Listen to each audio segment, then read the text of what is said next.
నమస్తే అండి.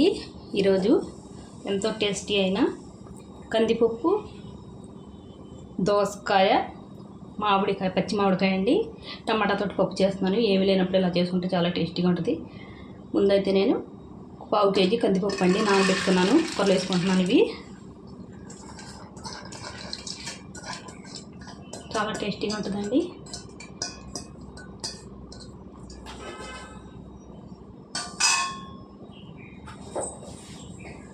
చూడండి, ఒక దోసకాయ, టమాటా, పచ్చిమిరపకాయలండి, మామిడికాయ ముక్కలు, ఒక చిన్న మామిడికాయ అండి. ఇదండి ఇలా కోసుకున్నాను. దోసకాయ ఒకటి ఉందండి, టమాటాలు 4 అండి వేసుకున్నాను. ఇవే ఉన్నాయండి, ఇవన్నీ వేసేసుకుందాం.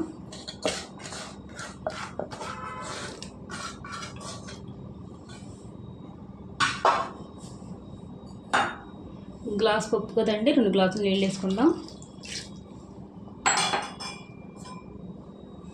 ఇంకా మనకి పలుసగా కావాలంటే కొద్దిగా ఎక్కువ నీళ్ళు కూడా వేసుకోవచ్చండి. ఇందులో అంటే 2.5 గ్లాసులు వేసుకుంటే పలుసగా ఉంటుందండి పప్పు. ఎండాకాలం కదా, కొద్దిగా పలుసగా తినాలనిపిస్తుంది. పసుపు వేసుకుందామండి.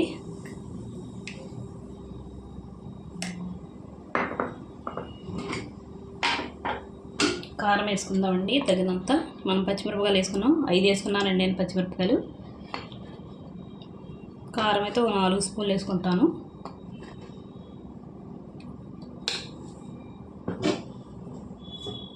ఇందులోనే నూనె వేసుకుందామండి. నూనె వేసుకుంటే బాగా ఉడుకుద్దండి పప్పు. దాని గురించి అన్నీ బాగా వేసుకున్నాం కదండి.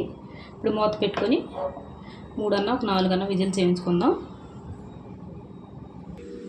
చూడండి, పప్పు ఉడికిపోయింది, మెత్తగా ఉడికింది. చూడండి, చాలా టేస్టీగా ఉంటుందండి పప్పు.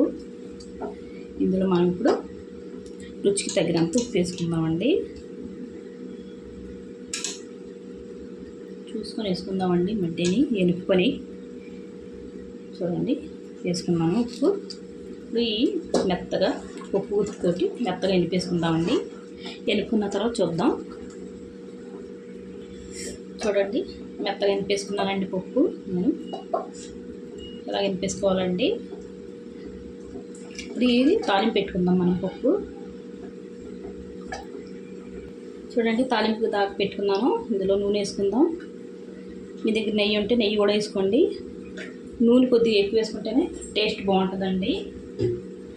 కొద్దిగా వేడెక్కాలండి నూనె. ఒకసారి మీరు ట్రై చేయండి. పప్పు చాలా టేస్టీగా ఉంటుంది. చలవ కదా అండి, ఇప్పుడు ఎండాకాలం కదా, చలవ చేస్తుంది. మనం ఇందులో చింతపండు కూడా యాడ్ చేయలేదండి. ఓన్లీ మామిడికాయ, దోసకాయ, టమాటా అండి. నూనె కొద్దిగా వేడెక్కాలండి. నూనె వేడెక్కిందండి. ఇప్పుడు ఆవాలు, జీలకర్ర వేసుకుందాం.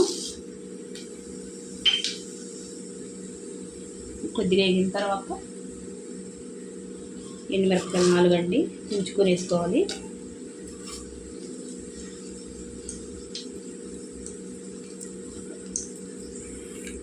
చూడండి, ఎండుమిరపకాయలు వేగిపోయాయండి. మనం ఉల్లిపాయలు వేసుకుందామండి. కొంచెం కరివేపాకు అండి.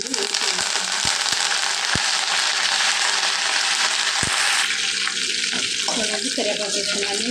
కొద్దిగా ఎక్కువ వాడతానండి నేను కరివేపాకు, లేతదండి. చూడండి, ఇందులో మనం ఇంగువ వేసుకుందాం.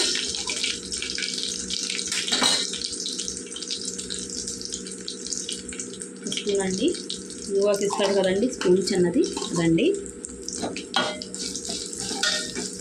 ఇలా కలిపేసుకొని ఇందులో మనం పప్పు వేసేసుకుందాం.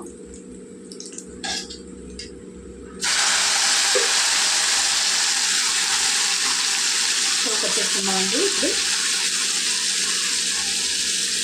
చూడండి, ఎంతో కమ్మనైన దోసకాయ, మామిడికాయ, టమాటా పప్పు అండి. చాలా సింపుల్గా చేసేసుకోవచ్చు, ఏమి లేనప్పుడు కూరగాయలు. చాలా టేస్టీగా ఉంటుంది. ఒకసారి మీరు ట్రై చేయండి. వీడియో ఇంతేనండి. నచ్చితే లైక్, షేర్, సబ్స్క్రైబ్ చేసుకోండి.